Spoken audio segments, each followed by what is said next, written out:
Kryetari I SPAK-ut, Klodian Braho, e cilësoi procesin e vettingut si historik për funksionimin e procesit të drejtësisë. Në fjalën e tij, gjatë ceremonisë përmbyllëse të vlerësimit të gjyqtarëve dhe magjistratëve, Braho u shpreh se SPAK ka ushtruar me kompetencë këtë përgjegjësi përmes zhvillimit të 139 seancave.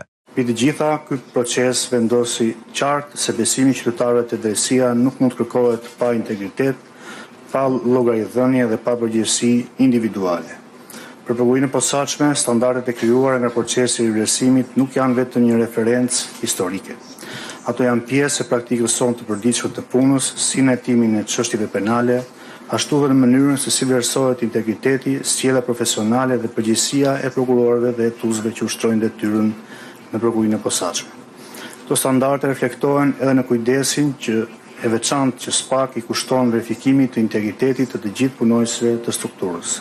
Kontrolli I figurës, verifikimi I burimeve të lishme të pasurisë, verifikimi I aftësive profesionale dhe kërkesat për sjellje të denjë institucionale nuk janë element formal, por të domosdoshëm për të garantuar besimin e qytetarëve tek drejtësia.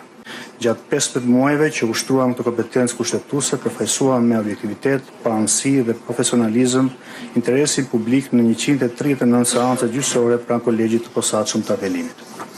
Përfundimi të gjitha çështjeve të mbetura brenda fateve ligjore tregon se institucionet e reja të krijuara nga reforma në drejtësi kanë arritur maturinë e nevojshme për të marrë përgjegjësitë që u cakton kushtetuta dhe për të ushtruar ato me pavarësi, integritet dhe profesionalizëm. Kryetaria e gjykatës kushtetuese, Fiona Papajorgji, ishte gjithashtu e pranishme në konferencën përmbyllëse të procesit të vettingut. Papajorgji tha se rekomandimet e ardhura nga BE janë të qarta dhe inkurajuese. Sa I përket vettingut, Papajorgji u shpreh se tashmë shihet si pjesë e identitetit që Shqipëria duhet të mbajë në rrugën e saj drejt BE. Sfida jonë më e madhe në vijim është garantimi I funksionimit efektiv të mekanizmave të zakonshëm kushtetues. Ky është momenti ku reforma në drejtësi hyn në fazën e pjekurisë së saj, sepse suksesi afatgjatë I saj do të matet edhe nga aftësia e institucioneve të përhershme për të garantuar të njëjtin nivel integriteti, profesionalizmi dhe besueshmëria. Aktualisht Shqipëria ndodhet edhe në një moment të rëndësishëm të rrugtimit saj drejt Bashkimit Evropian. Progresi I arritur në fushën e sundimit të ligjit dhe të reformës në drejtësi është njohur dhe vlerësuar nga partnerët tanë evropian. Megjithatë, mesazhi që vjen nga Bashkimi Evropian është po aq I qartë sa edhe inkurajues. Sfida nuk është më ndërtimi I standardeve, sfida është ruajtja e tyre. Jo rastësisht në dokumentet e fundit të procesit të negociatave, Bashkimi Evropian ka theksuar nevojën që standardet e vettingut të vazhdojnë të zbatohen në mënyrë të qëndrueshme dhe afatgjatë. Kjo tregon se vettingu nuk shihet më si një reformë kombëtare. Ai konsiderohet tashmë pjesë e identitetit institucional që Shqipëria duhet të mbartë në rrugën e saj drejt anëtarësimit në Bashkimin Evropian. Kryetari I Këshillit të Lartë Gjyqësor, Ilir Rusi, duke folur para të pranishmeve, tha se ky proces është I rëndësishëm për sistemin e drejtësisë në Shqipëri, jo vetëm për të rindërtuar besimin e qytetarëve të drejtësia, por edhe për stabilitetin institucional.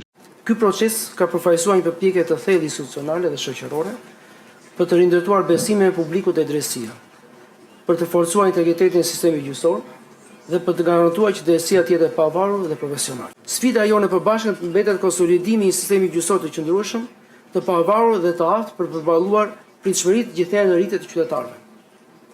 Këshilla gjyqësor mbetet e angazhuar plotësisht për të vazhduar reformimin e brendshëm të sistemit gjyqësor, për të forcuar kapacitetet profesionale të gjyqtarëve dhe të garantuar një administratë të drejtësisë sa më efikase dhe transparente. Gjithashtu Këshilli gjyqësor mbetet I vetëdijshëm për rëndësinë e bashkëpunimit institucional të ngushtë dhe të vazhdueshëm nëpërmjet të gjithë organeve të sistemit drejtësisë.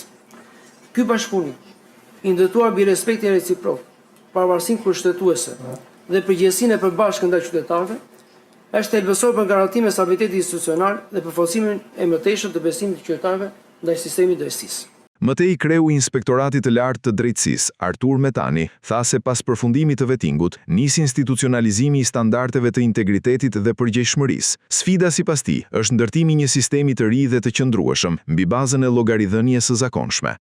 Ky moment shënon fillimin e fazës më të rëndësishme të reformës në drejtësi, I cili ka të bëjë me institucionalizimin e standardeve të integritetit dhe të përgjegjshmërisë.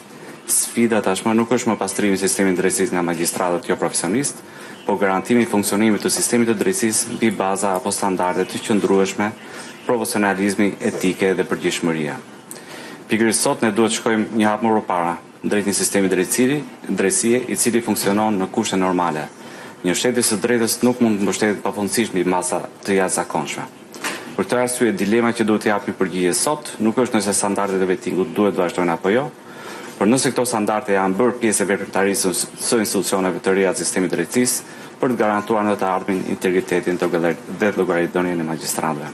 Sfida e sotme e gjithëve ne është ndërtimi i sistemit drejtësie të ri, të qëndrueshëm, si dhe duke organizuar dhe funksionuar mbi bazën e sistemit llogaridhënies të zakonshëm.